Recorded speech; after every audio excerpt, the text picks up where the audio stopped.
बोलो श्री कृष्ण कन्हैया लाल की जय।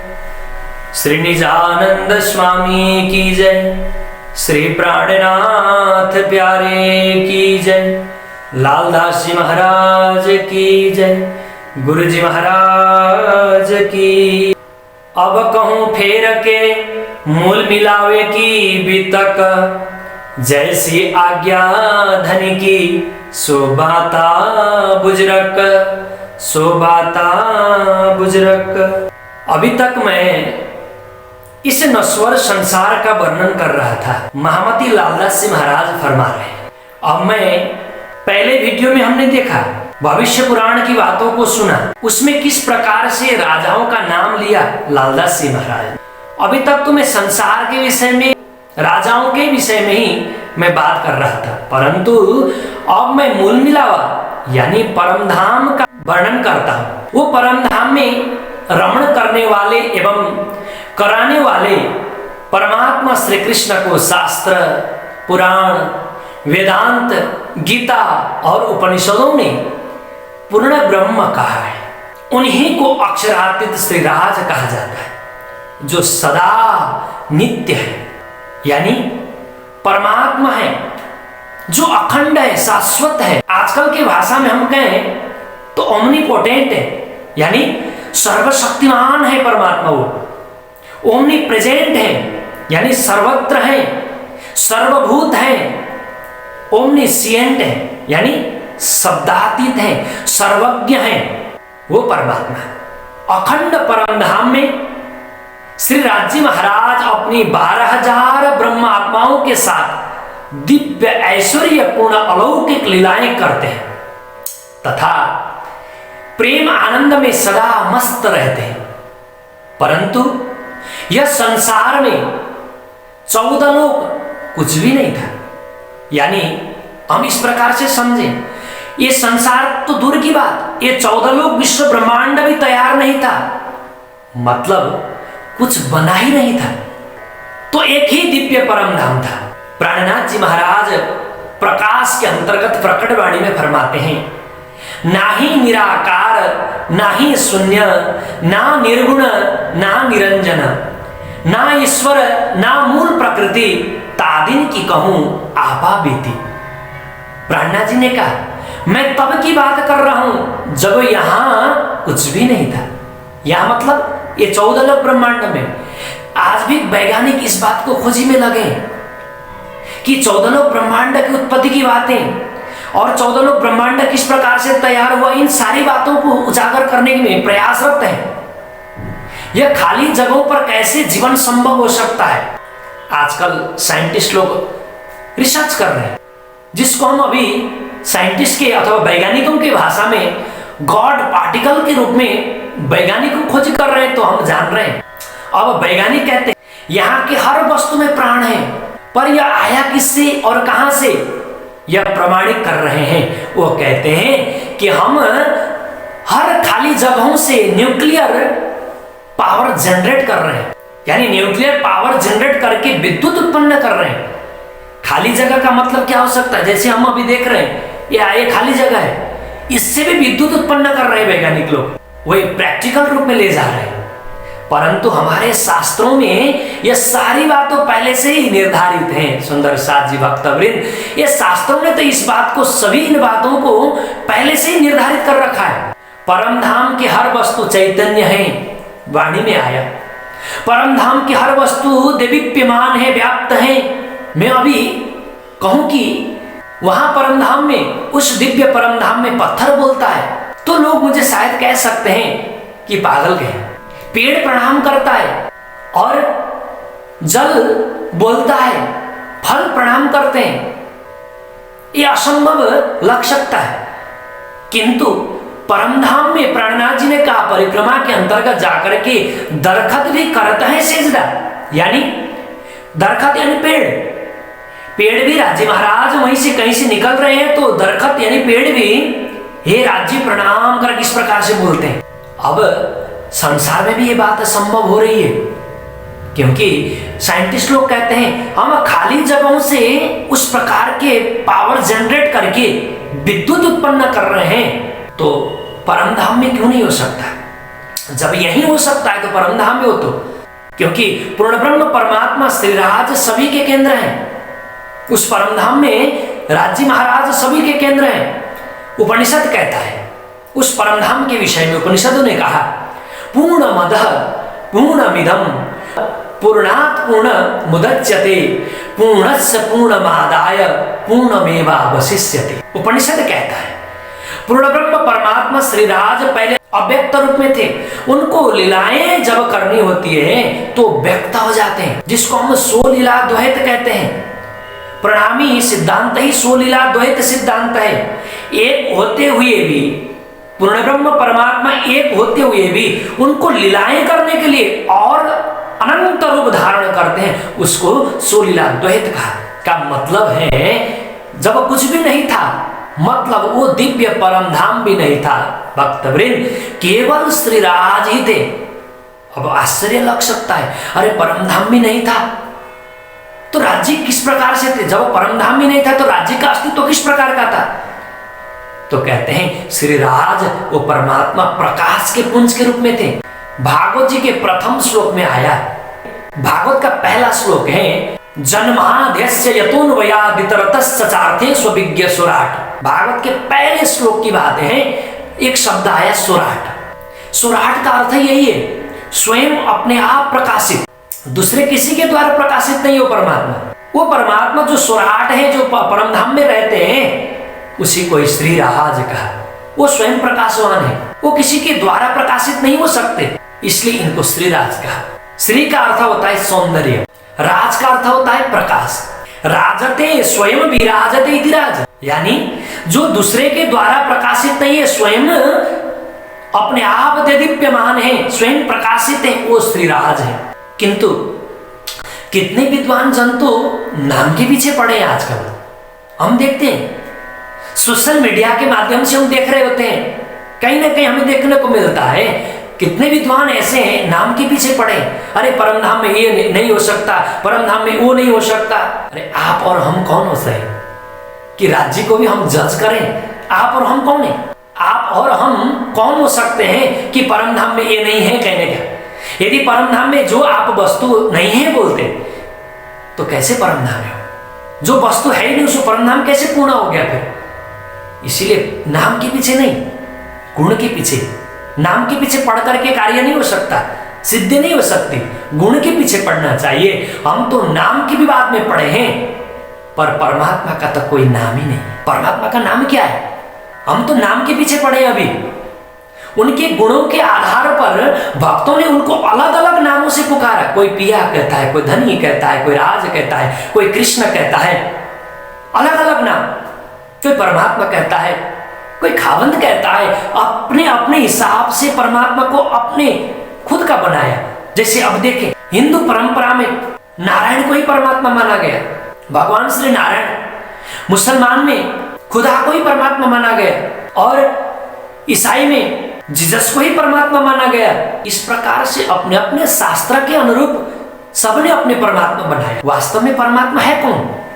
इसीलिए प्राणनाथ जी ने वाणी में कहा, जुदे जुदे नामे गावही जुदे जुदे भेष अनेक, जिन कोई झगड़ो आप में धनी सबों का एक। अरे झगड़ने की क्या आवश्यकता है? नाम के पीछे पड़ने से क्या होगा? आप कुछ भी कहें, आपको भाव अंतरंग से जो भाव आता है उस भाव के अनुरूप आप कहें तो उसमें कोई अतिशोक्ति नहीं है। परंतु नाम के पीछे पड़ करके विवाद करना ये उचित नहीं है। पर सदगुरु ने हमें, सदगुरु श्री देवचंद्र जी ने हमें एक नाम दिया मंत्र के रूप में, निज नाम के रूप में, कि मेरा नाम कृष्ण है, मैं अनादि अक्षरातीत धाम में निवास करता हूं। तो इसके आधार पर हम कह सकते हैं, सदगुरु देवचंद्र जी के सिद्धांत के आधार पर हम डंके की चोट पर कह सकते हैं कि परमात्मा का नाम यदि कोई है तो कृष्ण है। वाणी प्रमाण देती है कि निज नाम श्री कृष्ण, मेरा नाम तो श्री कृष्ण है, मैं अनादि अक्षरातीत परम धाम में रमण करता हूं, रहता हूं।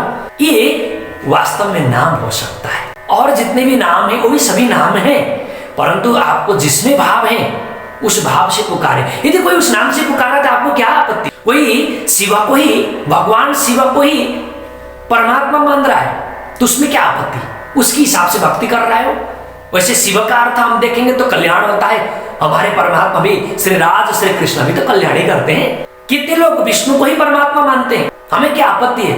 कोई माने तो माने, क्योंकि विष्णु का अर्थ वो चक्रधारी सुदर्शनधारी विष्णु की बात नहीं, वो शब्द विष्णु के आधार पे बात हो रही है। विष्णु का अर्थ होता है व्यापक, सर्वव्यापक, यानी श्री राज भी तो सर्वव्यापक है, श्री कृष्ण भी तो व्यापक है।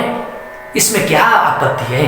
तो ये सुंदर साथ जी, इसीलिए नाम के पीछे नहीं, हमें नाम सदगुरु ने श्री कृष्ण दिया है, हम उस नाम को भजन करते हुए, निज नाम को जपते हुए हमें परमधाम प्राप्त करना है। परमधाम तो असीम है, पर हम कह देते हैं कि परमधाम तो 50 करोड़ योजन का है, ऐसा है वैसा है, इस प्रकार से कहते हैं। यदि हमने हिसाब के दायरे में रख दिया तो वो असीम कैसे हो सकता है? प्यारे सुंदर साथ जी, यदि हम 50 करोड़ योजन की बात करते हैं, अरे शास्त्र भागवत जी ने तो द्वितीय स्कंद में जाकर के तो भागवत ने तो यहां तक कहा कि पृथ्वी भी 50 करोड़ योजन का है। क्या हमारा परमधाम पृथ्वी जितना ही बड़ा है? उससे बड़ा नहीं हो सकता।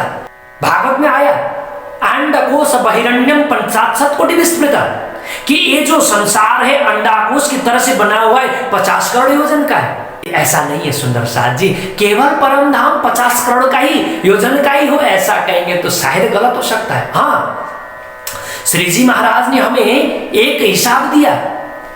यदि कुछ भी नहीं कहेंगे, असीम है, विशाल है, बड़ा है, भव्य है, दिव्य है कहेंगे तो समझ नहीं आएगा। श्री जी ने तो हमें समझाने के लिए एक हिसाब में डाल दिया, किंतु ऐसा कभी नहीं सोचना कि परमधाम 50 करोड़ योजन का ही है, तो हम उसको हिसाब में नहीं रख सकते। परमधाम इतना ही है, परमधाम ऐसा ही है। श्री प्राणनाथ जी ने महाराज ने कहा, श्री प्राणनाथ जी वाणी नहीं कहते हैं, बेसुमार ल्याए सुमार में आओ ने दिल रुहन। वैसे देखा जाए तो परमधाम से बड़े तो श्री राज हैं, श्री कृष्ण है, क्योंकि प्राणनाथ जी ने एक शब्द का प्रयोग किया है वाणी में, आप सभी को पता है, खशम। ख का अर्थ होता है आकाश, सम का अर्थ है समान। किसी ने पूछा राज्य कितने बड़े हैं, तो प्राणनाथ जी ने कहा खसम, यानी आकाश के समान। मतलब हम कहीं भी जाएं तो आकाश व्याप्त है। सागर को हम विशाल समझते हैं, परंतु आकाश के अंदर पता नहीं कितने सागर समाये हुए। इसीलिए वही श्री राज ने मैं एक हूं तो मैं द्वैत हो जाऊं, यानी बहुत हो जाऊं, तो स्वयं के आनंद गुण से श्यामा को प्रकट किया। वो राज्य महाराज अद्वैत रूप में है, यानी प्रकाश के पुंज के रूप में है। उसी प्रकाश के पुंज, यानी जो हमने अभी भागवत की बात सुना, सुराट, श्री राज्य महाराज प्रकाश के पुंज में सुराट के रूप में है। उन्होंने सोचा मैं अद्वैत हूं, द्वैत हो जाऊं, यानी बहुत हो जाऊं, ऐसा अपने विचार उन्होंने सोचा। जैसे उन्होंने सोचा तो वही श्री राज द्वैत होते हैं, यानी दो होते हैं। कैसे? तो कहते हैं स्वयं के आनंद गुण से। परमात्मा के 9 गुण हैं, उन 9 गुण में से एक गुण का नाम है आनंद गुण। उस गुण में से, यानी आनंद गुण से श्यामा को प्रकट किया। श्यामा यानी राधा को प्रकट किया। फिर वही आनंद से पूरा 25 पक्ष परमधाम का निर्माण किया। 25 पक्ष में जो मूल मंदिर है उसे हम रंग महल कहते हैं, जो बीच में सेंटर में जो श्रीराज का हृदय है, रंग महल। रंग का अर्थ होता है आनंद, महल यानी आनंद का महल ही रंग महल है। हम 12,000 ब्रह्म आत्मा सहित श्रीराज श्यामा का जो विश्राम स्थल है वो रंग महल है, जहां जीवन ही जीवन है, जहां शांति ही शांति है, पूर्णता से परिपूर्ण है, सुख ही सुख है, सत्यता से परिपूर्ण है, यानी किसी बात की कोई कमी नहीं। उस परमधाम में हम क्या करते हैं? सेहजल सुख में जिले सदा, तहां अलप नहीं असुख। श्री जी ने कहा, श्री राज्य एवं सखियां यही 25 पक्षों में अष्टप्रहर की लीलाएं करती है। श्री राज्य रंगमहल के 5वीं भौम में, यानी रंग परवाली मंदिर में शयन करते हैं। हम थोड़ा अष्टप्रहर की लीला को समझ करके आगे बढ़ते हैं। आज की इस वीडियो में विशेष करके परमधाम और परमधाम के अंतर्गत अष्टप्रहर की लीला, हम अभी तक के अंतर्गत ये जो दूसरे प्रकरण के पहले चौपाई के विषय में सुन रहे हैं। तो यहाँ पर कहते हैं श्री राज्य महाराज अष्टप्रहर की लीला में शयन कहा करते हैं, तो कहते हैं रंग परवाली पियाजी को मंदिर। वो रंग परवाली में शयन करते हैं। ये मंदिर रंग परवाली, प्राणनाथ जी ने कहा। उस शयन कक्षा के विषय में, रंग परवाली मंदिर के विषय में प्राणनाथ जी कहते हैं, ये मंदिर रंग परवाली सो मैं कहूं ताकि लाली, माहे अनेक रंगों के जोत, सो मैं कहीं न जाए उद्योत। यह पिया का मंदिर है जो परवाली रंग का है। अतः मैं इस मंदिर की लीला का वर्णन कैसे करूं? इसमें विभिन्न प्रकार के रंग चमकते हुए झलक रहे हैं। मैं इसके प्रकाश का भी वर्णन करने में स्वयं असमर्थ महसूस कर रहा हूं। श्री जी कहते हैं, जहां धनी निवास करते हैं, जहां धनी के शयन कक्ष है, जैसे ही प्रातः श्रीराज जी अपना नेत्र खोलते हैं, तब प्रातः का 6 बज जाता है। देखिए, परमधाम में वैसे देखा जाए कोई समय का कोई हिसाब नहीं, फिर भी हमें समझने के लिए तो कुछ ना कुछ तो लेना ही होगा। सूर्य परमधाम में भी है, क्योंकि कहते हैं ना प्राणनाथ जी, चांद सूरज धनी की हजूर है, ऐसे कहा है। तो धनी के हजूर में रहते चांद सूरज, क्यों? तो कहते हैं, हे राजी महाराज, आप नेत्र खोलेंगे तो हम उदय हो, प्रकट हो। सूरज इस प्रकार की बात करते हैं। सूरज का भाव इस प्रकार का रहता है कि धनी अपने आंख खोले तो मैं प्रकट हूं। जैसे राजी महाराज नेत्र खोलते हैं तो प्रातः का 6 बजता है। चांद सूरज धनी के हजूर, सो मैं क्या कहूं ताको नूर। 5वीं भूमि में श्री राज श्यामा का दर्शन जब सखियां करती है, यानी हम करते हैं, उस दर्शन को ही मंगल आरती कहा। यानी हम 5वीं रंग परवाली मंदिर में, जो बीज मंदिर है, जो मूल मंदिर है रंग परवाली का, उस मंदिर में हम जब दर्शन के लिए राज्य नेत्र खोलते हैं तो हम भी उठ जाते हैं। तो जाकर के राज्य महाराज का दर्शन करने आतुर होकर के जब रंग परवाली में प्रवेश करते हैं, जाते हैं, जैसे ही राज्य महाराज अभी उठ करके शयन सेज्जा पर खड़े हैं, बैठे, उस दर्शन को मंगल आरती का। आरती का अर्थ होता है दर्शन, यानी हम राज्य को देख रहे हैं, राज्य का दर्शन कर रहे हैं, वही आरती हमारे लिए। जैसे हम संसार में तो करते हैं, आरती हिला करके, आरती घुमा करके राज्य का दर्शन करते हैं मंगल आरती के रूप में, किंतु परमधाम में कोई आरती घुमाना नहीं पड़ता। हमने राज्य को देखा, राज्य ने हमें देखा, बस वही मंगल आरती। अब 6 बजे ही 5वीं भूम से श्री राज जी महाराज श्यामा जी सहित सखियां तीसरी भूम के छज्जे पर छत्र के नीचे खड़े होकर पशु पंक्षियों को दर्शन देते हैं। पशु पंक्षी का मुजरा लेवे, सुख नजरों सबों को देवे, पीछे बैठे करे श्रृंगार, सखियां करावे मनोहर। जो पहले से ही श्री राज जी के दर्शनार्थ नीचे चांदनी चौक में प्रतीक्षा करते हुए व्याकुल खड़े। छज्जा 10 मंदिर लंबा, 2 मंदिर चौड़ा तथा देहलान एवं चबूतरे के बराबर ऊंचाई। देहलान 10 मंदिर का, झरोखे 10 शामिल, माहे चौक 10 मंदिर का, हुए 3 मील कामिल। प्राणनाथ जी ने वाणी में कहा, छज्जा, देहलान और चबूतरा, ये तीनों मिलाकर पड़साल बनाए, यानी इन तीनों का मिलना ही पड़साल है, यानी तीजी भूम का जो पड़साल है। प्राणनाथ जी ने कहा उसी बात को, तीजी भूम की जो पड़साल, ठौर बड़े दरवाजे विशाल, धनी आवत है उठी प्रातः, बन सिंचत अमृत अघात। आज वहां पर आकर के राजी महाराज दर्शन देने के पश्चात श्री राज जी 4 मंदिर के देहलान में श्रृंगार करते हैं और श्री ठाकुरानी जी दूसरे हार के प्रथम मंदिर के देहलान में श्रृंगार करती है। श्रृंगार के पश्चात श्री श्यामा जी साथ सहित श्री राज जी के पास आती है। अरस मिलावा ले चली अपनी संग सुभान, किया चाया सब दिल का, आगू आए लिए मेहरबान। श्री जी ने कहा, कहते हैं इस दर्शन को ही हम श्रृंगार आरती कहते हैं। राज जी महाराज श्यामा जी के साथ में आ रहे हैं, उस दर्शन को सिंहासन में आकर के राज जी महाराज विराजमान हुए, बस उस दर्शन, उस श्रृंगार के दर्शन को हमने निहारा, वही श्रृंगार आरती है। तब 7:30 बज जाता है। 4 घड़ी दिन व्यतीत होते श्री राज श्यामा 4 मंदिर के चबूतरे पर मेवा मिठाई, यानी बाल भोग, आज के विषय में, आज की भाषा में कहें तो हम नाश्ता अथवा ब्रेकफास्ट भी कह सकते हैं, वो आरोह कर उड़ते हैं।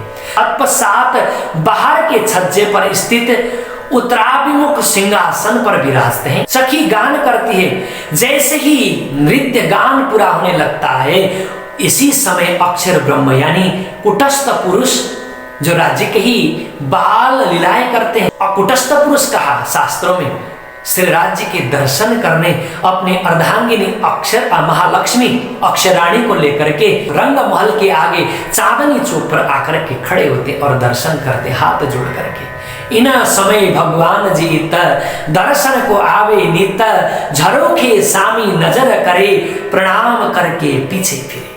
अक्षर ब्रह्म क्या करते हैं? अपने अक्षराणी को लाते हैं, साथ में आते हैं, चांदनी चौक में खड़े होकर के राज्य को प्रणाम करते हैं और वहीं चांदनी चौक से अक्षरधाम चले जाते हैं। सखियां प्रहर दिन बीत जाने पर यानी 9 बजे से 10:30 बजे तक साग पान आदि लेने वनों में जाती है। दोपहर के भोग में हम गाते हैं, सैया केती का वन में जावे, साग पान मेवा सब ल्यावे, घड़ी चार खेलती करे, दिन प्रहर चढ़ते आवे घरे। यानी 11 बजे यानी 9 बजे से 10:30 बजे तक ये साग पान इत्यादि लेने के लिए कितनी सखी वनों में जाती है। तो आती है 10:30 बजे, तैयार करती है भोजन इत्यादि। 11 बजे श्री राज्य महाराज राजभोग तैयार होता है। राज्य महाराज राजभोग ग्रहण करने के लिए श्री राज्य क्या करते हैं? श्री राज उतारे बस्तर, पहनी पिछोरी कमर पर। इस दर्शन को राजभोग आरती का। राज्य महाराज श्रृंगार दूसरा करके आ रहे हैं, यानी पहले का श्रृंगार जो धारण किया था, दूसरा धारण श्री राज उतारे बस्तर, पहनी पिछोरी कमर पर, दूसरा श्रृंगार जब करके आते तो वो सखियां देखती उस दर्शन को राजभोग आरती कहा। श्रृंगार करे देहलान में आरोग्य और मंदिर, इतही दीदार नूर को दिन पौड़े पलंग अंदर। तीसरी भूम झरोखे में सिंहासन के आगे उत्तराभिमुख बैठकर श्री राज जी श्यामा जी आरोगते हैं और नीले पीले मंदिर में आरोगने के बाद में शयन करते हैं। निखिल सखियां प्रथम तले भोम रसोई की चौक में आरोग्य, तृतीय भोम में आती है। तब 12 बज जाता है। परम धाम के हिसाब से 12 बजे से लेकर के 3 बजे तक के समय में 40 युक्त सखियां अपनी अपनी इच्छा अनुसार पृथक पृथक वनों में सैर रमण भ्रमण खेल इत्यादि करने के लिए जाती है। कोई फूल बाग में, कोई कुंज निकुंज में, कोई हौज कुसर के तालाब में, कोई पुखराज पर्वत में, कोई माणिक पहाड़ में, कोई मधुबन में, तो कहीं कहीं सखियां महावन इत्यादि अलग अलग स्थानों पर जाकर के नाना प्रकार के दिव्य लीलाएं करती है। तब राज्य महाराज क्या करते हैं? 12 बजे से 3 बजे तक सखियां तो वन में अलग अलग जगह भ्रमण शहर इत्यादि करने खेलने के लिए गई। राज्य महाराज 12 से लेकर के 3 बजे तक शयन करते हैं। अब श्री राज्य महाराज 3 बजे उड़ जाते हैं। जैसे राज्य आंख नेत्र खोलते हैं तो दोपहर का 3 बजता है। देखिए 3 बजता है इसलिए राज्य नेत्र खोलते हैं, ऐसा नहीं। जब राज्य नेत्र खोलते तब जाकर के 3 बजता है, ऐसा समझना चाहिए। 3 से 6 बजे श्री राज्य श्यामा जी के साथ सुखपाल तख्तरवा में बैठकर अलग अलग स्थानों पर फिर सखियां जाती हैं। सैर एवं खेल पूर्ण होने के बाद जमुना जी या तालाब आए खेले मन के भाव। जमुना जी में स्नान आदि का आनंद सखियां लेती है। जैसे खेल करके आनंदित हो गई, अब वो सोचती आकर के यमुना का आनंद ले, जल क्रीड़ा करें। तब राज्य महाराज क्या करते हैं? सभी सखियों को लेकर सभी सखियों को लाते हैं जमुना जी के घाट में। अमृत बन पाट में करत क्रीड़ा जल जोए ना संग सोए श्याम।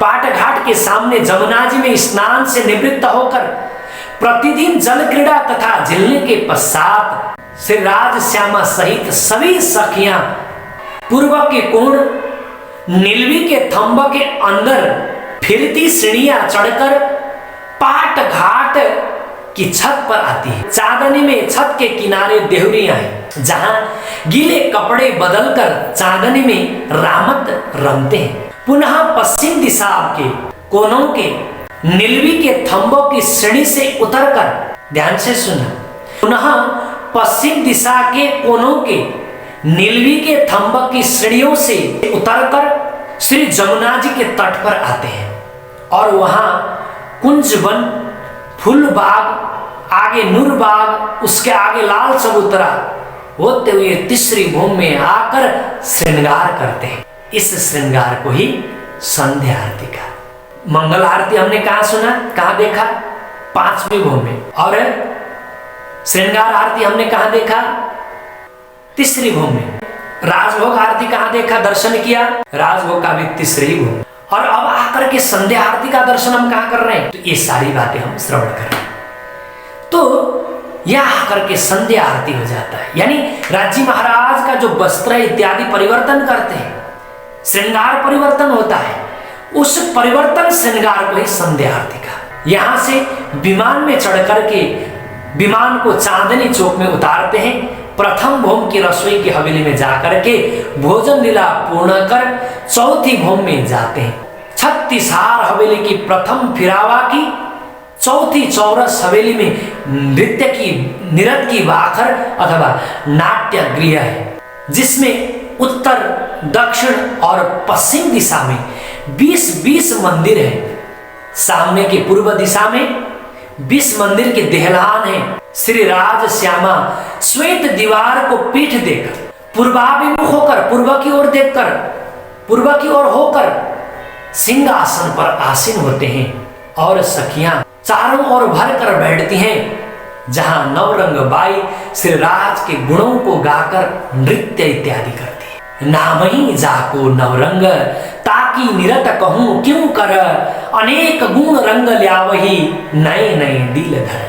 आज जाकर के इस समय अभी जब सारा ये नृत्य लीला नवरंगबाई अलग अलग जुत्था के रूप में कभी नवरंगबाई करती हैं तो कभी और सखियां करती हैं। तो जब निरत पूरा होता है, जब निरत पूरा करते हैं तब 9 बज जाता है। फिर 9 बजे के बाद श्री राज 5वीं भूमि में जाकर के वही रंग पर वाली पिया जी को मंदिर है, उस मंदिर में जाकर के पुनः शयन करते हैं। यह तो सुंदर साथ जी परम धाम के अष्टप्रहर लीला है। इस अष्टप्रहर लीला के माध्यम से हमें थोड़ा बहुत परम धाम और परम धाम के अंतर्गत श्री राजी महाराज किस प्रकार से अष्टप्रहर की लीलाएं करते हैं उस विषय को जानने को मिला।